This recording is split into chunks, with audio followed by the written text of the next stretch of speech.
एक बार एक वैज्ञानिक ने एक टिड्डे को पकड़ा और उसे अपनी आवाज़ पर छलांग लगाना सिखाया। वैज्ञानिक ने टिड्डे से कहा, कूदो। टिड्डे उसकी आवाज़ सुनते ही जोर से छलांग लगा देता। अब वह वैज्ञानिक था तो प्रयोग करना बनता ही था। उन्होंने टिड्डे की छलांग पर प्रयोग किया। वैज्ञानिक ने उसकी एक टांग तोड़ दी और फिर बोला, कूदो। अब टिड्डे की छलांग की दूरी कम हो गई। वैज्ञानिक ने उसकी दूसरी टांग तोड़ दी और बोला, अब कूदो। टिड्डे की छलांग और कम हो गई। अब उसकी तीसरी टांग तोड़ दी गई। फिर टिड्डे से बोला, कूदो, तो टिड्डे की छलांग की दूरी और कम हो गई।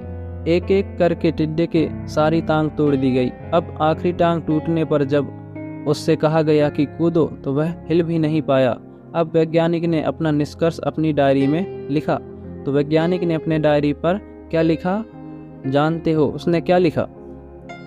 जब टिड्डे की एक टांग तोड़ी गई तो वह थोड़ा बहरा हो गया और उसकी दूसरी टांग तोड़ी गई तो और बहरा हो गया। हर टांग टूटने के साथ वो और बहरा होता गया और सारी टांग टूटने के बाद वह बिल्कुल भी बहरा हो गया। अब जोर जोर से चिल्लाने का भी उस पर कोई असर नहीं हुआ। वो तो अपनी जगह में हिल तक नहीं सका, तो छलांग लगाना तो दूर की बात थी। इस कहानी को सुनकर सभी को ऐसा ही लग रहा है ना कि क्या मूर्ख वैज्ञानिक था। इतनी सीधी सी बात उसे समझ में नहीं आया। या कुछ लोग ये भी सोच रहे होंगे कि ये तो किसी बच्चे को भी पता है कि टिड्डे की छलांग उसकी टांग टूटने की वजह से कम होती जा रही थी, ना कि वह बहरा हो गया था।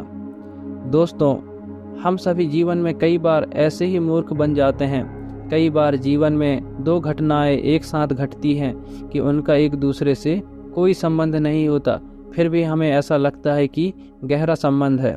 कभी कभी दिखता कुछ और है लेकिन समझ में कुछ और आता है और वास्तव में होता कुछ और है।